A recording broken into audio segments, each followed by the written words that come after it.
Well, hello, everybody. Delighted that you could join us for this conversation that celebrates philanthropy. And this is a conversation that is hosted by the Queensland Community Foundation and Queensland University of Technology. As always, I would like to acknowledge the traditional owners of the lands on which we meet, the Turrbal and Yugara people, as the First Nations owners of the lands where QUT now stands. We pay respect to their elders, laws, customs, and creation spirits. We recognise that these lands have always been places of teaching and learning and research. We're delighted to continue that tradition today by having this vibrant conversation, and what a time to be having this. We all know that in 2020, the world has been turned upside down. Our communities have been turned upside down. Has there ever been a more critical time for our philanthropy and nonprofit and community sector? So I guess to tell you a little bit about Queensland Community Foundation and about QUT briefly, because I find that these organisations have such depth that often it's not realised. Let me give you some numbers about Queensland Community Foundation that you may not realise. It's a $100 million charitable trust, and it supports 300 Queensland charities each year. It's distributed almost $30 million across its past 23 years. It is a different way to give. So what happens is funds are invested and the income is given to Queensland charities. It's a perpetual income stream, if you like, to nominated charities. For many people, it's been the perfect vehicle to continue their giving in a different way, in a more planned and perhaps considered way, and to create your own charitable legacy, whether you're a family or someone at the top end of town with some wonderful assets to be able to share with the community. Some people have made a gift in their will and set this up as a legacy. So I seed those ideas for anyone who's looking for a different way to give. 2020 marks the 10th anniversary also of the Queensland's Community Foundation Philanthropy Week and Philanthropy Awards. So we've been delighted at QUT to actually partner with QCF through that time, and I guess we've got shared values, as many of you listening will have, around giving and community, and how we can do that better and more effectively and in a greater way, embracing more people, benefiting more people. So at ACPNS, the Australian Centre for Philanthropy and Nonprofit Studies, where and my name is Wendy Scaife, which I forgot to mention, I'm the director of ACPNS, and we have the privilege of working with people who are about transforming worlds. Lots of change agents. And sometimes we critically evaluate that world too, because the way that we contribute in the ecosystem is through evidence-based research, through learning and teaching and connection. So both organisations would be interesting to have a look at their website, so I urge you to do that. Now to the meat of the conversation, let me introduce our wonderful conversation starters this afternoon. I'll do that in alpha order of their first name. So Allan English AM is founder and executive chairman of the ASX listed and B Corp accredited Silver Chef Limited, founded in 1986, which is probably before Lily was born, but just shows that long history of contribution. And Allan created the English Family Foundation in 2010, which has really, over that 10 years, made quite an impact. And I know many of you will know about the English Family Foundation. So the foundation supports local and overseas social entrepreneurs tackling some of the more challenging issues of our society. Allan, by the way, was QCF Philanthropist of the Year 2012 and Philanthropy Australia's Philanthropy Leader Award 2014. Allan also hangs out on the ACPNS Advisory Committee, I hasten to add. Courtney Talbot is a company director who holds voluntary positions in various community organisations, and Courtney won QCF's Emerging Philanthropist of the Year in 2018. Courtney is also a member of Philanthropy Australia's New Generation of Giving program, that important new ways of giving, new look at how giving should be done in our communities. And also importantly, Courtney coaches Queensland's most elite female rowing crew, which is something you can't say, Allan, so there you go. Lily Kennedy I am proud to say that Lily is one of our part-time staff members at ACPNS. But more importantly, Lily is an active member of the Queensland social enterprise community. She mentors high school students, she mentors university students.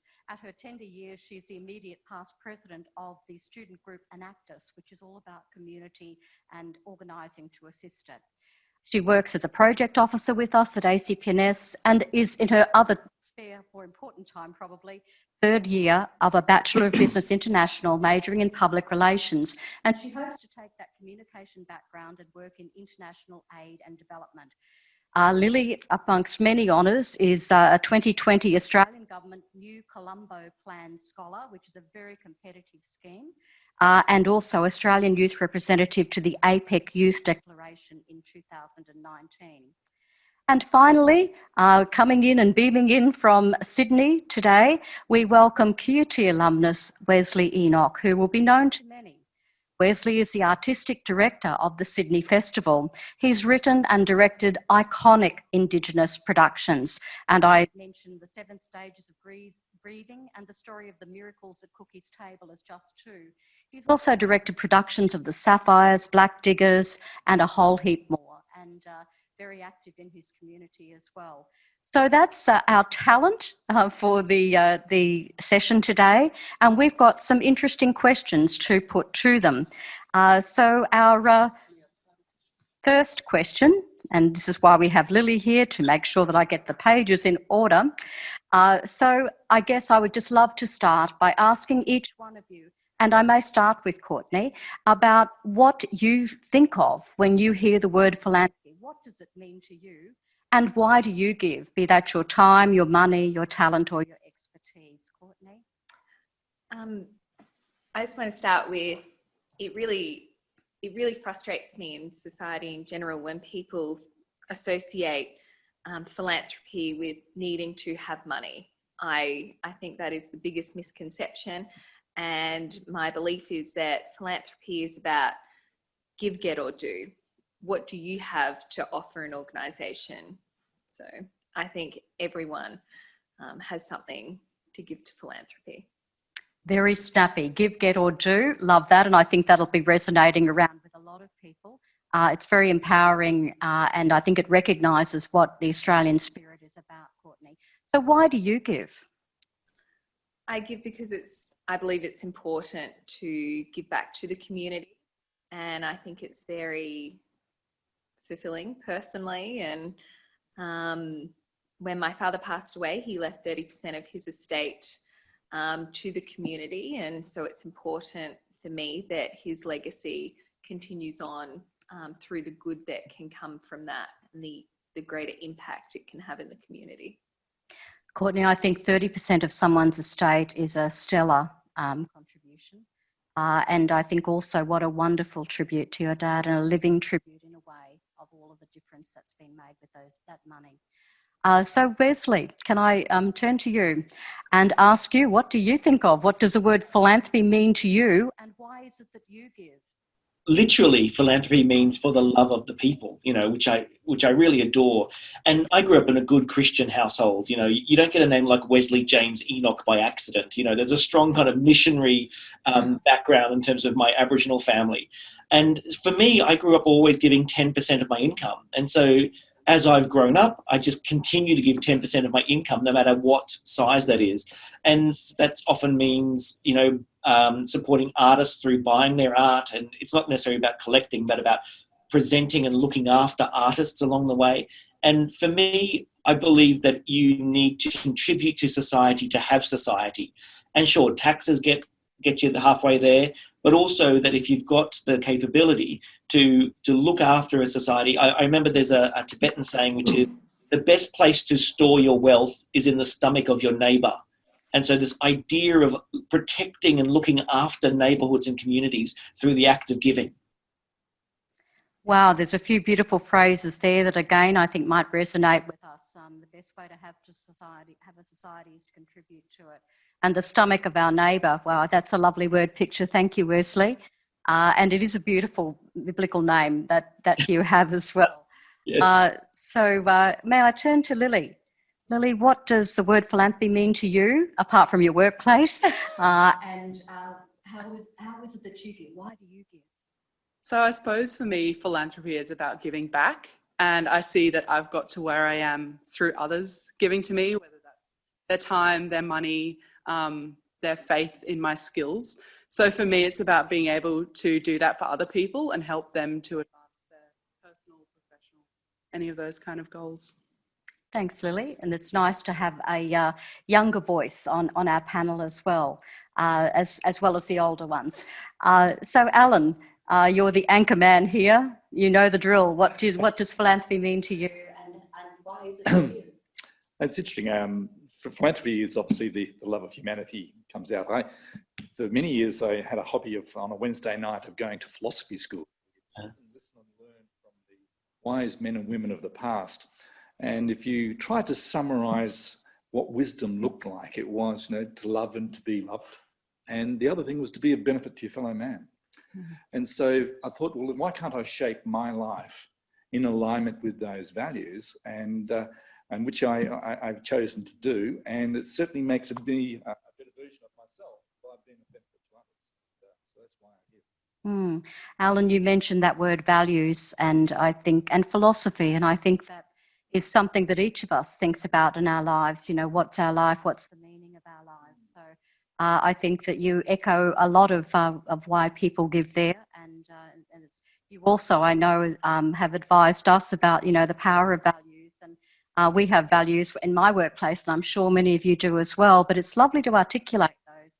For us, it's generosity, integrity, and collaboration, and not just words that go on your website, how you actually make your decisions, how you actually interact with people.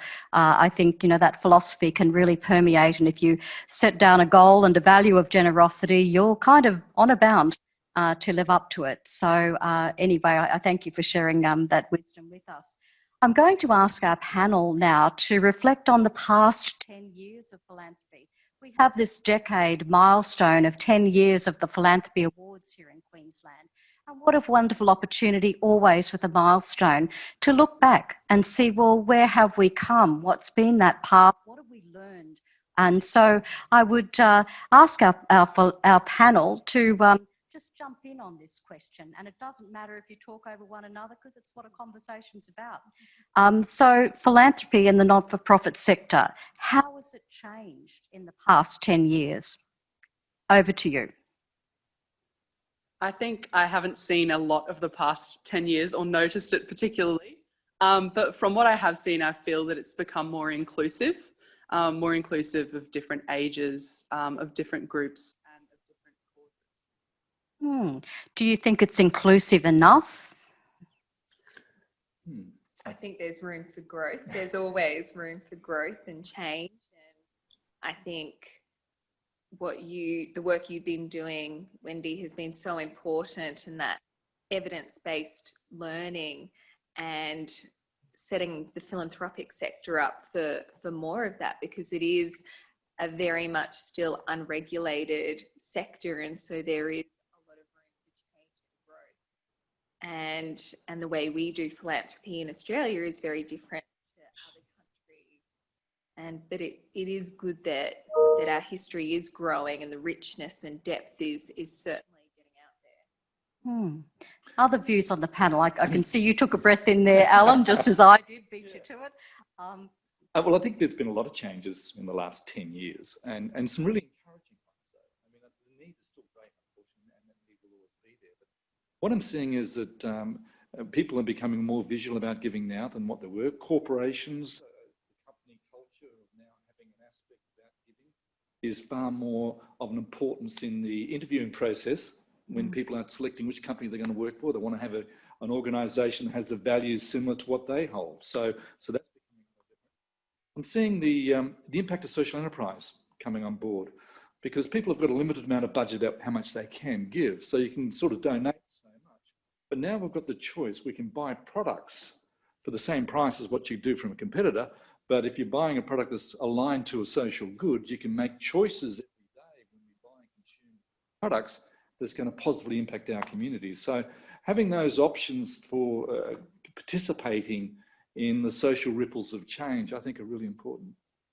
Terrific. I think the panel is empowering everybody to be able to give and participate in giving, not just as a one-off spontaneous thing, but as a bit of a plan, as a bit of a backbone to how you live your life. And I think that's a very empowering thing to do. Courtney talked about organisations being learning organisations. I think our families and our communities are also learning entities in a way, we can certainly inculcate that in our future generations. So Wesley, did you want to add anything on that? I just wanted to say that I think Australians are, by their very nature, incredibly generous and thoughtful about those around. And though I grew up with a kind of church sense of giving, there's a sense of what are the structures, and I've seen in the last 10 years a lot more sense of how the structure of giving is coming through.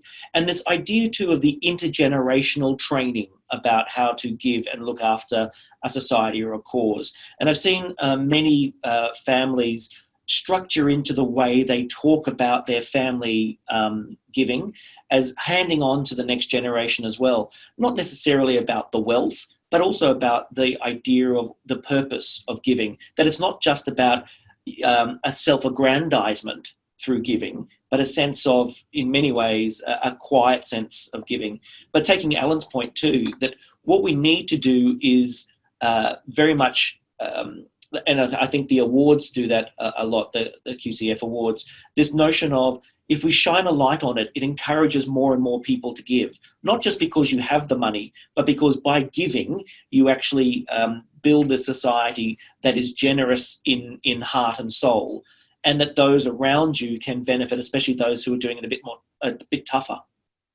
So a society that's generous in heart and soul, I think that would get a lot of votes, particularly at the moment. Thank you, Wesley. I'd like to ask you, has your giving changed in the past decade, and how? Certainly from our point of view, it has. I mean, we were initially in the early stages far more transactional, taking in grant applications, doing our research and then making the payments. We've moved to what we call an engaged philanthropy model over the last 12 months.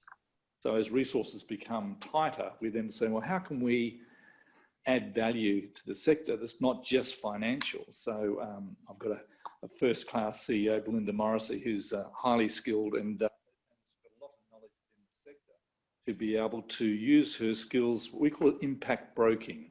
This is where we might have relationships that we can bring to the table for one of our grant partners to add value to it, or provide introductions, to network, to introduce them to potential funders.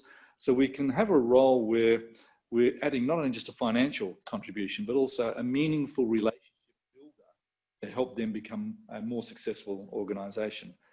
I do a degree of mentoring and coaching with CEOs of not-for-profit enterprises, and so adding time and effort into the space, not just financial. It means it's become much richer in our giving process because of that, because we're contributing our skills as well as our financial resources. Thanks, Allan. So the beyond the dollar type of giving, I think, has become tremendously important, and I guess for some philanthropy at this stage, with interest rates perhaps being challenged over coming years, I think that becomes even more important. And I think it's worth looking up Philanthropy Australia's definition of philanthropy, which has money as the last item along a long list of the ways that we can all give to our community.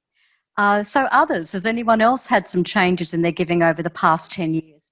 Your pocket money, sorry, I shouldn't say this, but you might have more to give these days, Lily, than you would have 10 years ago. Yes, well, I think 10 years ago I was 11, so it was just pocket money. But I suppose even then I was involved in Girl Guides, so I suppose there was that sort of community element of giving time, even though I wasn't earning an income. But yeah, now that I have an income, it's time plus money plus, everything else. Indeed, and those cookies, we all remember the cookies. Thank you, Lily. Wesley or Courtney, don't feel you have to add anything? I've been seeing that my role now in trying to encourage others to give, that, not that I've hit my peak, but this idea of saying, if you are just one source of support, that's great. but actually if you get more people around you. And I've been looking at things that are off the beaten track a lot more. You know, it's sometimes very easy to be approached by those who need support, especially those that have fundraisers or philanthropy managers in their companies. But my role is saying, oh, here's something else, especially around Indigenous literacy, say, and how do I then act as an advocate for that and to talk to others that can come to the party. And so it's not just about the dollars you give, and I think we've talked about this already, but how can you act as an advocate for a source, for a particular activity that needs a bit more support, that may not have a lot of the infrastructure in place to receive it? I agree, Wesley. I think advocating is very important for organisations, and I've definitely become a lot more strategic in my philanthropy. And whereas before I might have just responded to approaches for giving, I actively seek out different things now, and I put a lot more of my personal time into the organisation too. And I also see leveraging through others to greater that financial impact, because often I think, okay, I can only contribute so much, but can I look to my broader network and really leverage that and maximise that good to help that organisation?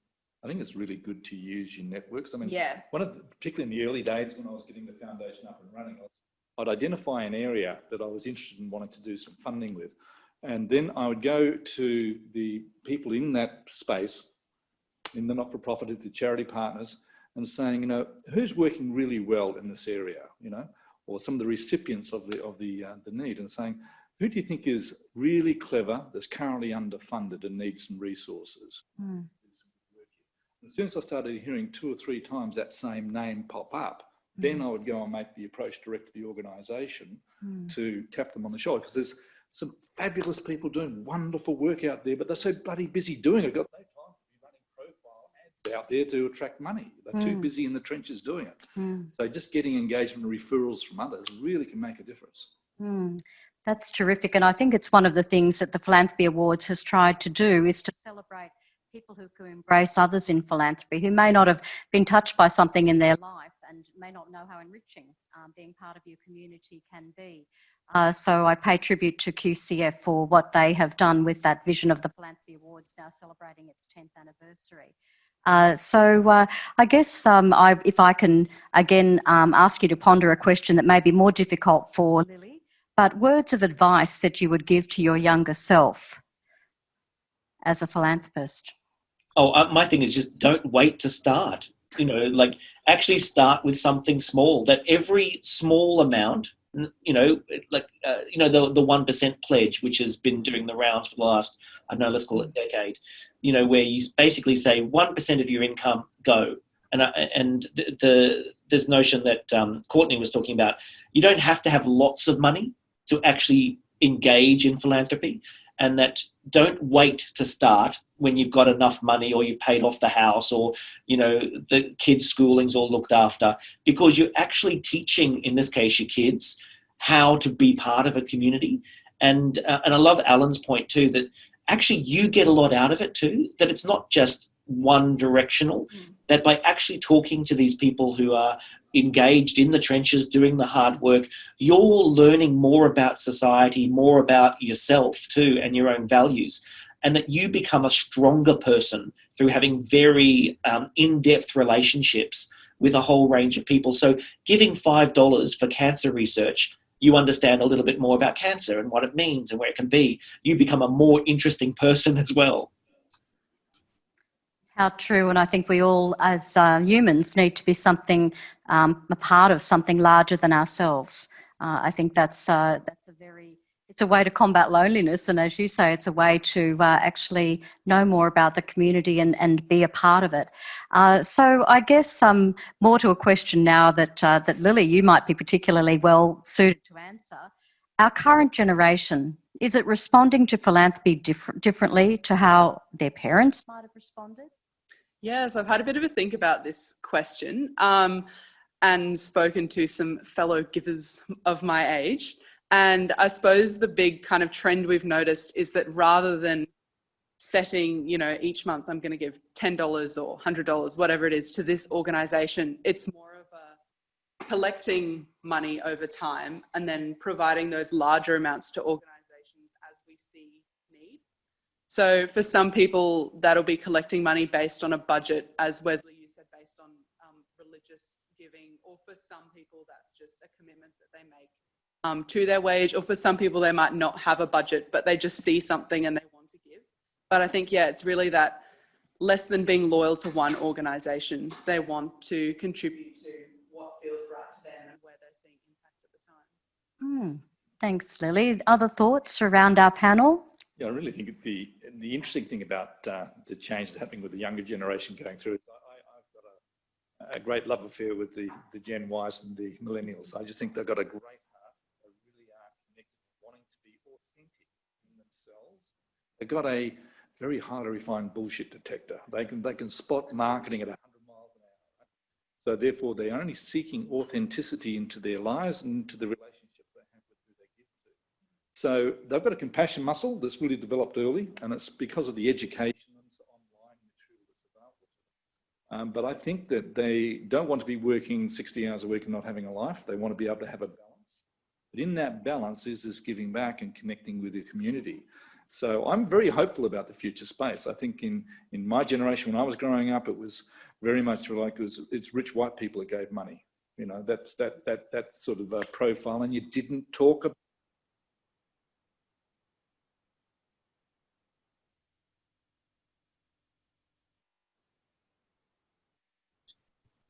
enterprise you're buying your products from and all that sort of stuff, you know? People are a lot more aware, and they're definitely wanting to make better choices. I think in, like what you said earlier with the social enterprise space, if they can buy a coffee from somewhere that trains refugees or something, for example, as opposed to going down to your normal coffee shop and it's the same price coffee, it's the same coffee, they'll choose the first option more often or not. I'm seeing from the younger generations.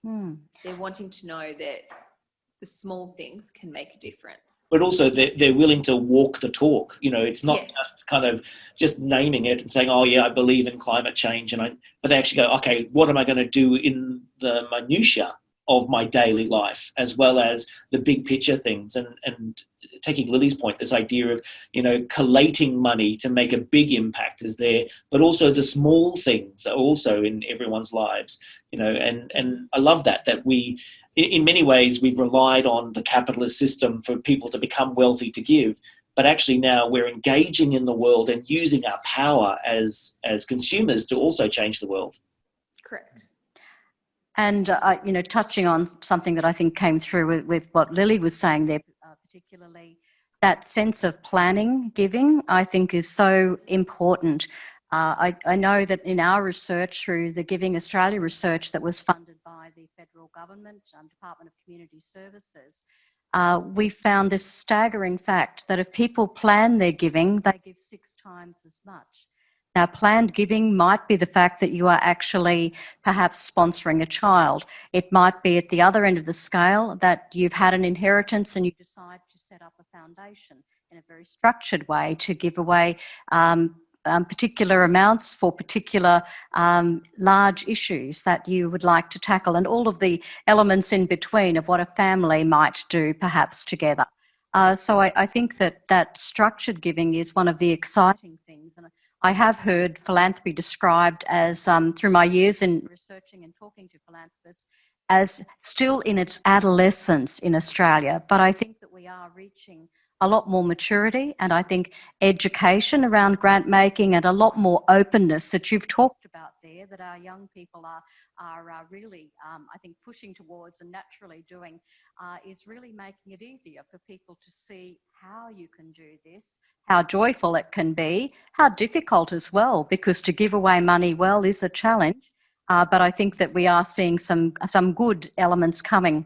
Now, I guess if we move less to looking backwards. One more point. Sure, Lily. Before you move on, picking up on Allan's point, I think my generation particularly look very much at like the tangible benefits. Like they want to see clearly spelled out to them who it's affecting, even if that's time that they're giving, rather than, you know, doing the background resourcing in a warehouse. They want to be on the ground, which I suppose is a challenge in addressing the generation, because, you know, not everybody can be on the ground. There has to be the stuff behind the scenes, but it's definitely that, yeah, the bullshitometer or whatever you said, and sort of seeking and really analysing organisations before they give. Yes, I agree. And to expand on that a little bit, I think previous generations have done a lot more general giving, whereas today they're doing the research themselves. They're making sure that what they have to contribute is going to be impactful. Mm. I think there's a really interesting point you raised there about the plan giving aspect of it. You know, I mean, giving a bit of a plug here for QCF, but to sit down there and put together a sub fund, so you can start off with a small amount of money, you know, to start off $500, $5,000, small amount of money together, and that becomes your basis of a planned activity, and you can define which charity partner that sub fund goes to, income goes to, or you might want to do it in an area. You can say, I live in the Sunshine Coast, and I want to have the impact on the Sunshine Coast. And so you can put some definition around it. But if you start the journey just with a plan, all right, that you've got some action step that you've taken now to give you a pathway so you can contribute on a regular basis to broaden your total impact. If we do it too much on, you know, the marketing campaign that came through on the web last week, you'll give little bits here and there, but you won't be making a big long-term impact. But where you can do is doing something like with QCF, for example, to be able to drive that. Well, I was interested in the two big things that happened this year with the bushfires and then the COVID-19. Bushfires, when I was giving, I was just responding. I was going, where should I go? And the Celeste Barber situation was such a huge one. And it said something about how celebrity took over in many ways and how it didn't have as much targeting. And so I was just responding and giving money. But by COVID-19, I said, okay, I'm going to set myself a budget, and my budget will be focused on what artists, how they were suffering then and still now. And I went about kind of distributing that money to different charities and different individuals that were suffering in the artistic kind of world. And in fact, I gave more money because it was structured. It was a sense of saying, well, I need to do this for the industry, I need to do this for individuals, I need to do this for particular art forms. And it started to build. And in fact, I gave more than my budget because I realized I wanted more balance and things. So it's fascinating to do. And I think it's open to everyone. I think that's so important. And I hark back to your earlier comment, I think, Wesley, about setting a percentage, that's realistic for you. I once had a gentleman from the UK who was who set up business in the community in the UK in the 1980s, and he used to go around. He was a peer of the realm as well. He was a lord, and he would go around to his comrades, and he would say, "Can you live on 98.5% of your income?" And I think it's a question that could be applied to every one of us. And for some people, the answer will be no. And they're the people who would benefit from the rest of us who can live on 98.5% of our income, or 90% as the case may be. We live in a world of inequality. And the answer lies within the hands of those of us who have been lucky enough to be more than equal. So I think very important to reflect on those things. Cultural thing as well. I've done some studies in philanthropy in the US, and in the US it's a lot more common for people to give around 5% of their income, and that's low to middle income earners to give that from their salaries constantly, and they give that money to their church, and then they leave it up to their church to distribute within the community as they see fit. But it's very common over there, whereas here it's not as common. And often when people start jobs, and they're filling out all their paperwork, it's not on the form to sort of tick, yes, I would like 5% to be deducted to go here, but I think it should be. Workplace giving. Wendy, what's your research telling you about workplace giving? So workplace giving is travelling pretty well. And even during COVID, it has been able to thrive. And I was concerned because, of course, employment is challenged at this time. So the numbers, just pure physical numbers, are down. But those who have been in employment have risen to the challenge. And I think, again, it comes back to that adolescence and professional maturity of systems of philanthropy within Australia, because this, again, is a type of planned giving where you actually consider ahead and make that commitment and goal. And so these days we do have intermediary organisations that go to our companies and our small businesses and enable them to set this up in a seamless way. So whilst the percentage is still tiny, it's like people who remember a charity in their will, the percentage is still tiny. So 7.4% of people with a will leave a gift in that to charity. A Giving Australia figure that we found. Workplace giving is still very tiny.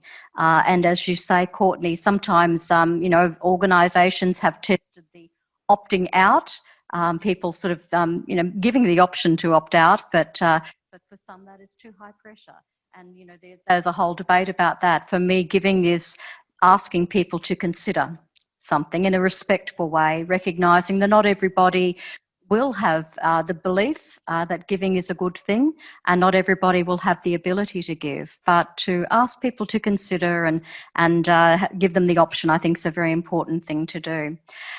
So in terms of other, moving on to where Wesley was headed, talking about COVID, and 2020 is not only the 10th year of the English Family Foundation and QCF, it's also the year where we've had acute issues within our communities. Our sunburnt country has had its droughts, it's had its fires, and we, of course, have had COVID.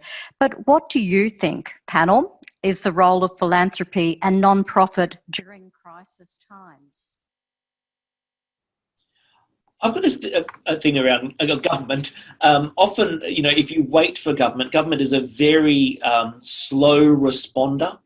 It can't actually move quickly. Certain accountability structures, certain things need to happen, and government moves slowly, where I think philanthropists can move quickly and move into areas that help government move in afterwards, and so that they can act as a kind of leadership role. I mean, I think the biggest issues our country is facing, let's call it climate change, let's look at Indigenous rights, closing the gap, let's look at the inequity of both genders and different kind of cultural groups. They're the biggest issues we're facing. And how do we kind of move in there when government is often slow and philanthropists are fast? And can I pose the question of our panel, are philanthropists fast enough? COVID gave us the perfect situation there. They may be faster than government, not hard. Have they been fast enough? I think we need to dig deeper in times of crisis and give more and be better. Mm-hmm. I think that's right. Our response was very quick in the sense that we looked at it. The most important thing is we know and have deep relationships with all our partners that we currently fund. But let's give them the freedom to operate in the best way they see fit to deal with the situation. So we might have given a grant that had a specific outcome that we were looking to achieve over a 3-year period. We just removed the shackles, saying no reporting required. You use the funds in the best interest that you can to make a difference. So we get empowered our partners to come alive, to have resources available immediately rather than being tied to a particular project, which is what they'd done before. And that initiative actually got led with Philanthropy Australia, and a whole bunch of foundations went down that track just to remove the shackles to empower our charity partners to make a difference right at the moment. And a lot of foundations increased giving as well, which was good to see. Yep. So tell me more about that, foundations increasing their giving, because that's a wonderful thing to see. How has that been possible? What mechanisms have enabled foundations to give more? I think they've just freed up the funds to allow for, this is a crisis period and we do need to take action immediately. Mm-hmm. Excellent. And I would endorse what you were saying there, Allan, about Philanthropy Australia has a pledge, and if anyone has not seen that, just jump on the Philanthropy Australia website. And that was trying to optimise and to hasten giving, I think, and broaden giving in those times, and reduce some of the shackles of reporting and backing our people in the community who lead community organisations to make the most needed decisions because they're closest to the action. So I think that's been a wonderful thing. And in terms then, I guess we've seen some changes in how the pandemic has changed philanthropy. Are you seeing other ways that the pandemic has changed philanthropy? Or do you think we will see other ways that the pandemic changes how philanthropy operates? I think in terms of giving that's non-monetary, we've definitely seen like the Salvation Army's Care Army, and certainly a lot of people who may not have previously held volunteering roles or roles giving back to their community sort of come out seeing that need of crisis and connecting with their local community. There was the letterbox drops that people did, you know, my name is, I can help you with, and sort of handed that out throughout their neighbourhoods. So it was really that like coming together as communities. And I know we've got a few people sitting in the room, and I know Dr. Ruth Knight from our centre did exactly this with her children, and did that letterbox drop, and the kids hand wrote the notes. So a good point to raise. Yeah. As did Lily. Yes. I think there's going to be more competition for the philanthropic dollar. I think the next couple of years will be quite challenging for a number of organisations. We're not going to see the true impact of the pandemic for 2 to 5 years. Yes. Yeah. That's the higher profile, larger organisations have an existing database. But the smaller, more nimble, closest to the coalface type are the ones that we tend to try and support, because we see it that our theory of change is the closest we are to the coalface of the activity that we're trying to enhance, more chance we've got of actually making an impact and making a difference. Whereas larger organisation, of course, it's back here, and they might have teams of people eventually moving closer to it, but the decision-making process may not be as sharp as what the need is at the moment. And that's where smaller organisations really can make a difference. I think there'll be a greater need to collaborate between small organisations as well. So those who deliver the services and those who fund them, do you think? Correct. Correct, both. And minimising duplication and those sorts of things, which is a real challenge in the sector. Too many people doing the same role rather than collaborating together to bring about shared change. Wesley, can I ask you particularly about the arts, which you know intimately? I know that the arts has been very hard hit, and would you like to comment on, you know, that situation, and also how giving has changed during the pandemic from the arts point of view, perhaps, or might change? I think what we're seeing, especially organisations, you know, often theatre companies, orchestras, ballet companies, the issue is that a shock like this underlies the viability. Often these companies are right on the edge anyway. You know, they might have some money for reserves, but that's being eaten up very quickly. I mean, I'm sure the Australian Ballet won't mind me saying this, but it's costing them $12 million every 4 months in terms of what it costs, and they're getting some JobKeeper, but they can't actually get all of it and all the other bits and pieces. So that some of the things that you assume is there for the arts isn't actually there. And many people, especially on short-term contracts where it's a very casualised workforce, the arts are feeling, you know, that it's sometimes just trying to pay the bills is difficult. And what I've seen is this idea that Courtney was saying, that philanthropists coming together and looking at quick response issues, going, okay, how do we actually make sure you've got food on the table, you can pay your rent, and we can keep you in the arts? What I think philanthropists do also is not just in the responsive, but also the structural.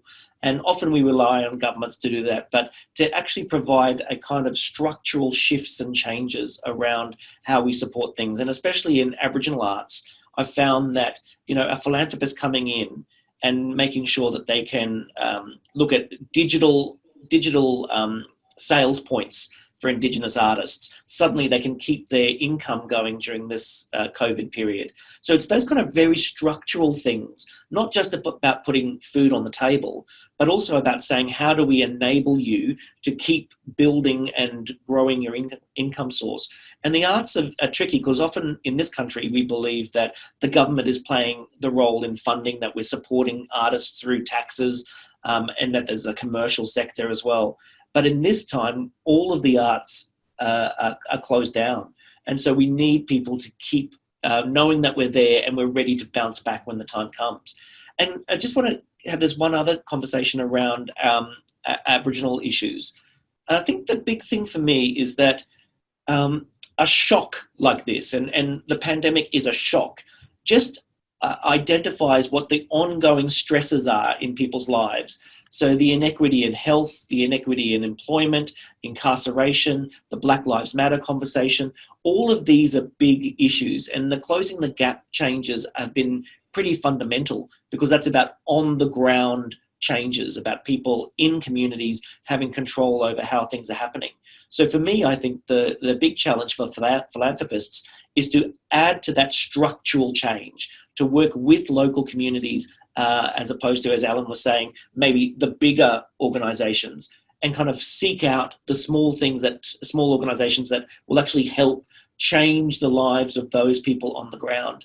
And I think philanthropists that's the big challenge in the future, because it's easy to go to a hospital or to even a university, like as wonderful as QUT is, but actually going, how do you make sure that your support is being delivered to individuals along the way, through scholarships, through programs that are on the ground helping them? And that's the big challenge going forward. Totally agree, and I guess it would be wonderful to see if everybody looked at their giving and thought about how diverse it was, or whether they could add another stream of non-mainstream, as you're saying, not do the easy giving, but to explore and to test out something different and involve your family in something different, Wesley. So thank you for raising those points. And moving through our questions, a theme from each year's Philanthropy Awards has been people wanting to remain anonymous. You know, we have this lovely thing within Australia of humility, and you know, it is a beautiful thing, and not wanting to actually, you know, be the giving Tarzan out there that says, look at me, or look at me, as you know, we might say in Oka language. And I guess, you know, that's a contested point of view. There's good and bad to that lovely humbleness that's part of the Aussie nature.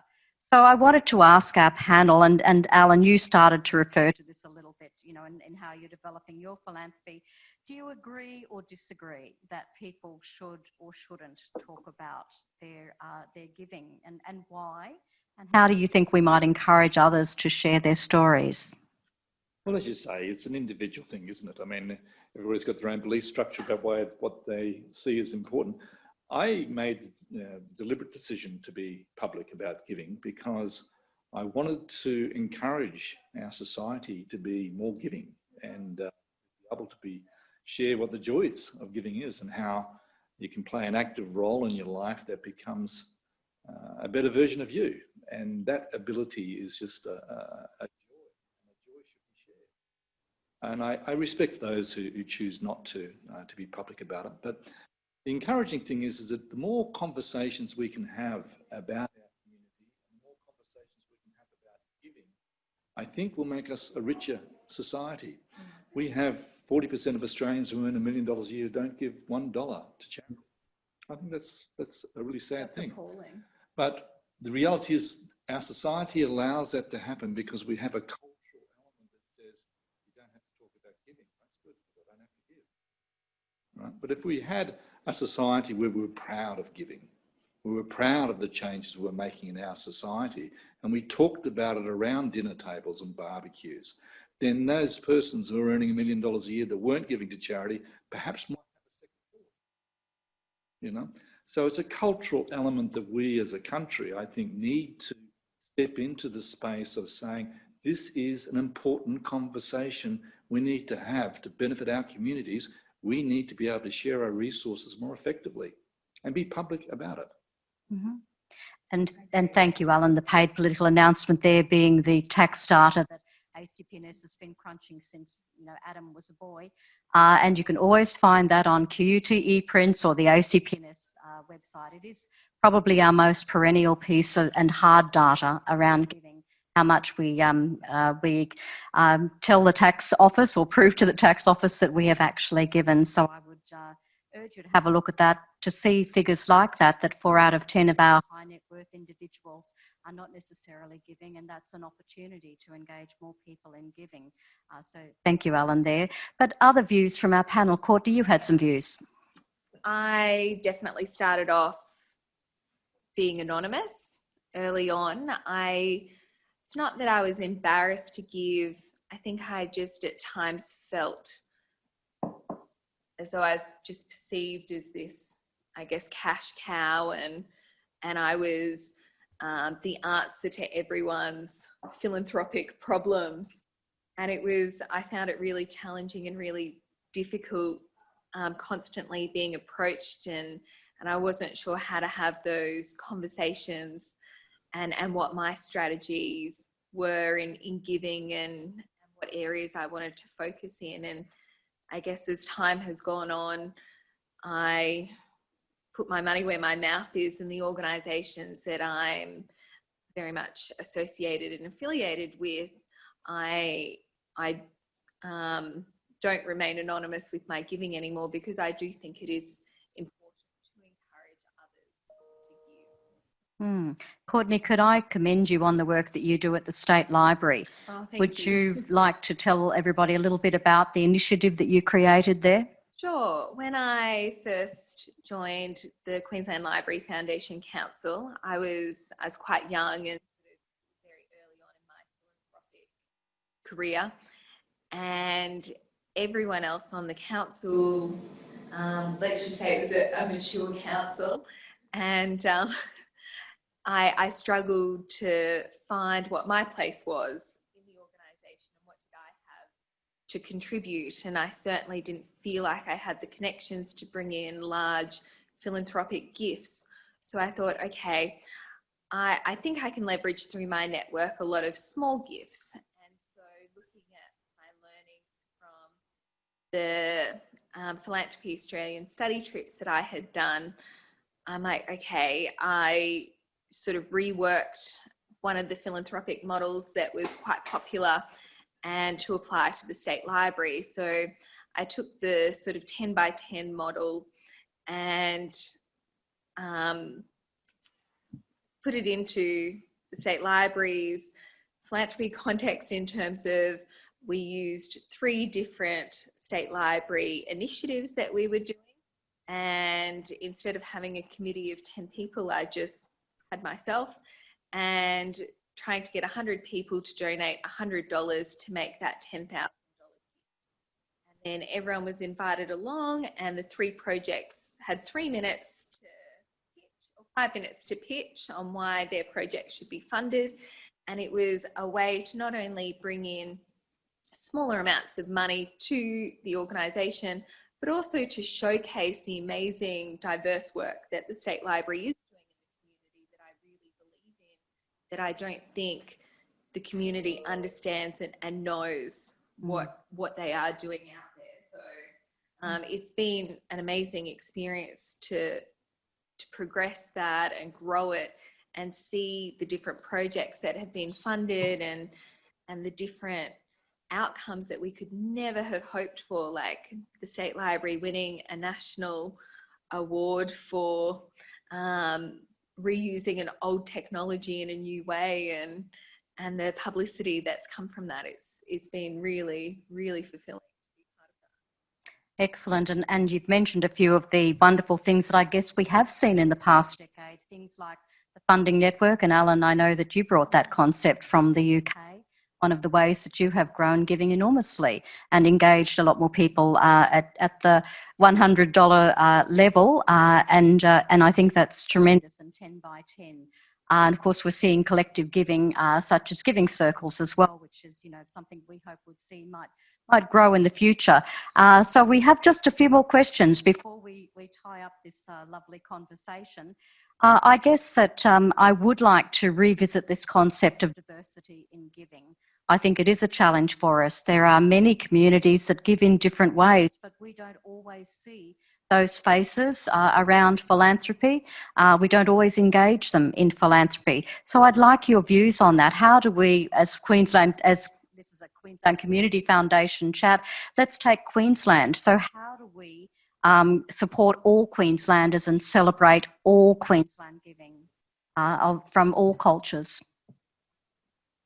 I think there's also this conversation about need that we're talking about here as well. It's not just about giving to those who have marginal need, but those who have very large needs. How do we kind of engage with them? And often I find that those who are living very marginally in society, be it through economic disadvantage or cultural isolation, etc., they'll need that kind of help.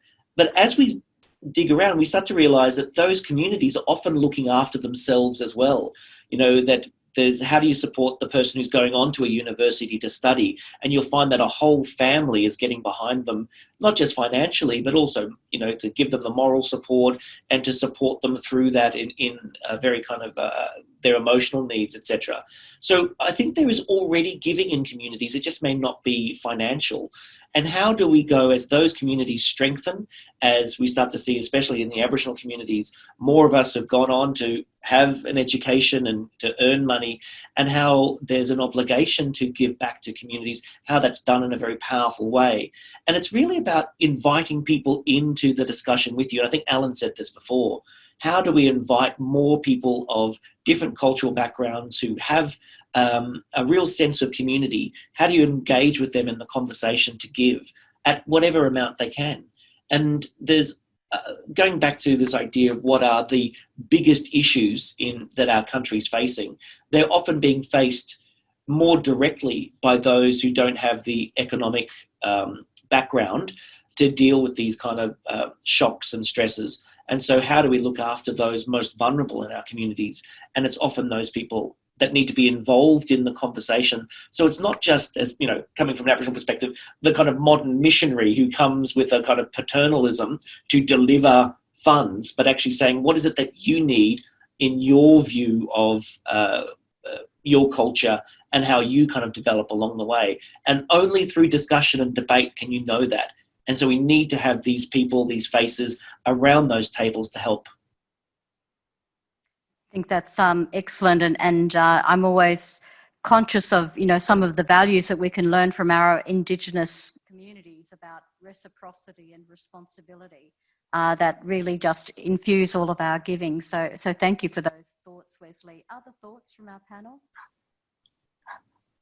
Or not? How can you extend off that?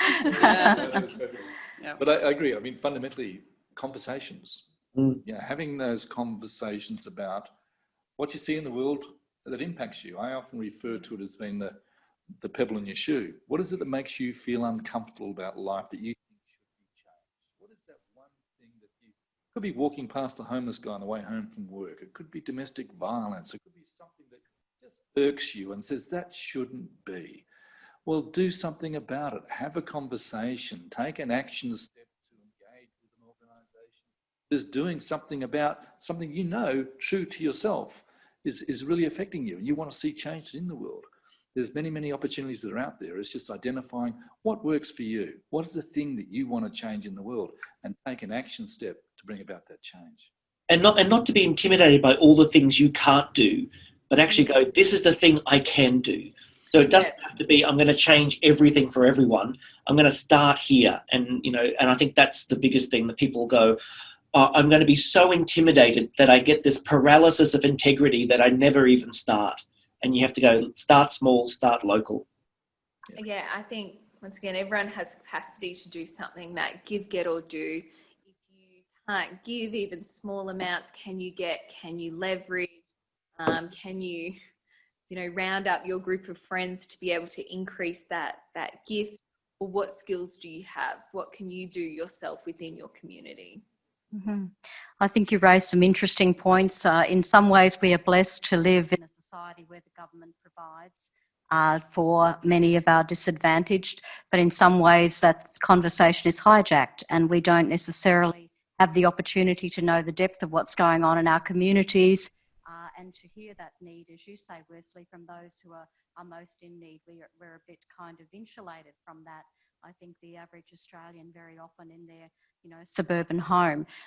So I think there's lots of conversations that, as you say, and stories that philanthropy can help to get out there.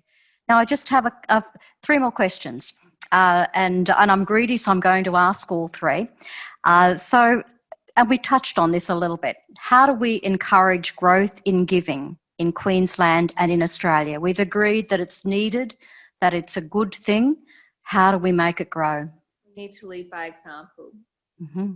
Great. Lead by example. Fantastic. I think there's a really big opportunity coming out of COVID and of the bushfires and of the droughts of, as I said, these people that might not have considered themselves as philanthropic or to do philanthropic things, who've jumped on board, whether that was giving time or whether that was, Facebook campaigns like Celeste Barber, and really leveraging those new givers and including them, finding ways to target them because they've shown that they're interested. So it's about how can we make that consistent. Thanks, Lily. Other thoughts? I think there's a life behind every task.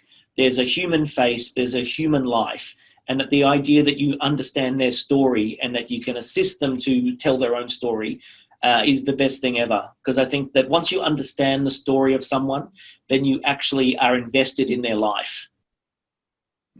The power of a story. Absolutely. I think that's a great point, because very often we see the community needs and homelessness and Indigenous issues or what are out there. It is distant from us. I really encourage you is step in, get in closer, go and talk to people and organisations that are up the coalface, hear and meet and smell the stories, because then it becomes real. Then it's touching your heart. It is not out there. It's not something remote. It's something I am part of.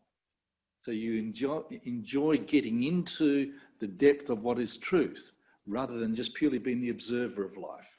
That's what I encourage you to do. Excellent. Now, I have two final questions. I'd like you to ponder one word you would describe one word you'd use to describe the future of philanthropy in Queensland, and explain to me why. Now, of course, everyone around here cares about the wider world, cares about other states beyond Queensland, but as it is a 10th anniversary segment that we are doing in conjunction with Queensland Community Foundation's 10th anniversary awards, let's focus on home for a bit and just say one word you would use to describe the future of philanthropy in our state. Wesley, you are a Queenslander, currently hanging out at the Sydney Harbour Bridge, but tell us what your word would be. Well, I was thinking it's actually about caution.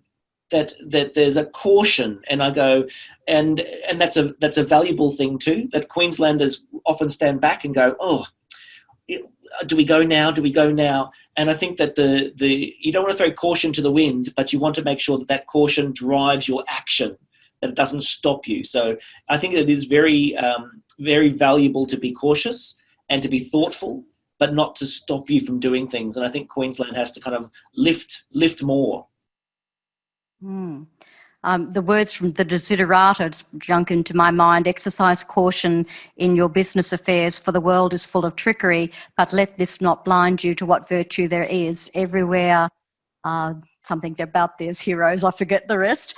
But yes, I think we should exercise caution. I think the Celeste Barber moments have told us that the fine print does matter, that sometimes we act on our heart, but we also need our head. I also think there's been enormous damage done to the sector out there by some misunderstandings created by circumstances like that become media fodder. And I don't think the media always does philanthropy, the best for philanthropy. So yes, caution, great word. Thank you, Wesley. Could I go to you, Courtney? I would say impactful, and that everyone needs to work out where they can have impact within the community and go for it. Fantastic, thank you. Very empowering. Allan? Yeah. I'm always a glass half full sort of person as well. So I sit there with encouragement. I think that the awareness and understanding that each individual can make a difference is really starting to get a hold that we can actually do something. And the point is to take action, not to think, not to sit down there and do it, but start taking action. Be action orientated about how do you create even the smallest ripples of social change. But make sure every day I have a mantra to me. What's the ripple of change I'm going to bring about today? Every single day, I've got to find something that I'm creating change agent in some form, even the smallest ones. But we can all do that. And that can be as simple as just smiling at someone you're buying a cup of coffee. It's just that spirit exchange that goes on between us as human beings. That's what charity is. I think everyone might know I'm an Allan English groupie, but that what ripple of change can I actually create today? I think I might take that one. Thank you very much, and I hope others do as well. Lily? I would say dynamic. I think there's a lot of different giving profiles. There's increasing causes out there, and as Allan's touched on, those smaller organisations. And so I think, and we've got these new, technologies, new international aspects, and sort of, I suppose that, dynamism. Fantastic. And I would say out there for everyone from a large organisation, your work is also appreciated. And I think that people around the table understand how difficult it is to actually do great work, have large volunteer bases that need some core from within in the organisation. I think that our landscape is dotted with organisations of all sizes, our small and vibrant and grassroots and different and innovative and exposed, our mediums that are also exposed because they're often on that transition, and our large organisations that may be more traditional, maybe more bureaucratic, may need to change in some of those regards, and maybe COVID might push some of that change, but also very needed doing large-scale work. So we are blessed to have across that continuum. My last question for you all. One thing that you hope for philanthropy in Queensland's future, and I'm pleased that we did share these questions with our panellists ahead, so I think this can sometimes put people on the spot, this, the thing they most hope for philanthropy in Queensland's future. But now that you've had that chance to think, may I go firstly to you, Lily, this time? Yeah, sure. So I think one thing I hope for philanthropy in Queensland is an understanding in the younger generations that it's more about money. I know probably only in the last year I've considered that my actions are philanthropic, and before then it was just volunteering, or it was just donating, some money or something like that. And I think that understanding that young people can be part of this community, I guess that's my hope. And I have to say, Lily, you reminded me of a wonderful arts organisation I know of in WA that has a program called the Instant Philanthropist, and it is for young people to come in and to give a modest amount that, that's against their means, but to ensure that they start on that pathway, and through their smaller amount of giving, perhaps grow that over time as their capacity to give grows. So, Courtney, what do you hope for philanthropy in Queensland? I'm going to use the same word, impactful. Good. Fantastic. And there's impact when you repeat something. So, so good on you, Courtney. Allan? Social change. I mean, it's really about the recognising that we are agents of change. We are the creators of change in our lives, and we also have the impact on others. And to be an agent of change, that's what I'm hopeful for the future, that we can feel empowered to recognise our abilities to make change. We've all got them. We just got to step into the ring and play. Don't be sitting in the basketball courts throwing coins at the players because they're not doing the right thing. Get on the court and play. Life is much, much more fun when you're sitting on the court playing than standing up in the seats looking at it. One day, Allan, I'll tell you about my basketball playing career. For those of you who can't see, I'm somewhat height challenged and increasingly. So in any case, thank you, Allan, for that one. Wesley, what's your word? Just quickly, the word is brilliance. the idea of excellence, the idea of shining lights, this idea of brilliance being a brightness, and the sense too that through shining this light, we kind of cast out shadows. To take this kind of whole, take my Christian background, this notion of going, if you shine a light into dark places, they are illuminated. And I think brilliance is a word that we all need to embrace as a sense of our aspiration, but also our hopes for the world. Thank you, Wesley. And I guess if I can borrow some of your analogy there, I would thank our luminaries here for the light that you have shone. I think, Wesley, you use the word storytelling a lot as well. And I thank you for sharing your stories. I think that when we present publicly, it's very hard to hide things. You actually are showing people who you are, the authentic self. We've learned new words today. The BSometer is one that will stick in my mind. And we don't have the 7-second pause to be able to take off words like that, but we shouldn't either. Authenticity, we've talked about impact. We have ranged far in this conversation, and I think it's a fitting celebration of 10 years of Philanthropy Awards in our state of Queensland that we're very proud of, recognising that much of that philanthropy might be generated from Queensland, but might help Australia, might help the world.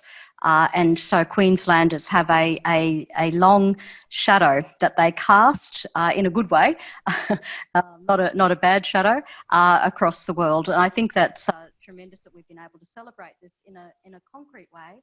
Can I just recap on a few points that I think are important to take away?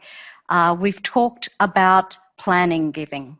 And it's tremendously important to think about as meaning in your own life or in your family's life, in your company's life, that you can actually really make a difference, however contained that might be, however small you might start.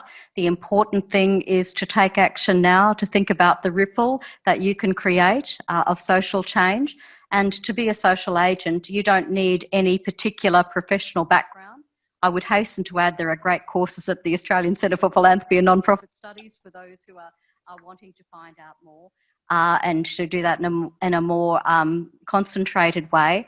But I think as well, we've heard about planning such as what Wesley does in his life, the 10%, the tithing, or setting yourself a goal of a particular percentage or a particular project. And doing it in an ongoing way, structuring for you or your family or your organisation how you can make a difference. I think we've talked about diversity. I think we've talked about a whole range of aspects of what's going on in our community this year, which has really been a shock and an opportunity for us all to rise to that occasion, as philanthropy has in this country with the Philanthropy Pledge, and also activating more of what we've got, some of our assets. What could we do differently? And it may not be dollars. I think that's come through very strongly as well. We've ranged as well over this topic of whether we should talk about our giving. And I think it is difficult. We have a cultural cringe. We don't like to go, hey, look at me. Well, most of us don't. And I think that that opportunity that we have to talk amongst our friends, as Courtney illustrated with the State Library there, going to finding those 100 friends who can put in the $100, being able to talk at a dinner table about the activities you do in the community. And, as Lily said, appreciate that we are all philanthropists in our own way. I think we are redefining what it is to be a philanthropist. It's not the old 18th century view of that word. So I think these are great notes on which to head forward.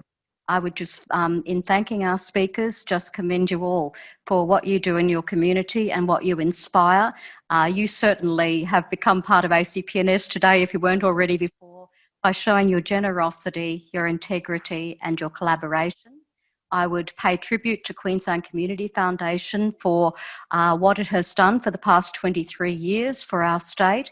I know that in interviewing community foundations, one comment has stuck with me, and that was, what if we had set up this community foundation 500 years ago? What would our community look like today? What would disadvantage in our community look like today? So those of you who are interested in setting up a sub-fund in a community foundation, you may be listening from beyond Queensland, or or you may want to think about a sub-fund in Queensland. By all means, look at the website, just see what's involved. It is easy. You don't have to be someone with enormous wealth to be able to express those values that you have through your giving. I would also pay tribute to, we have in the room as well, representatives from our advancement office here at at QUT.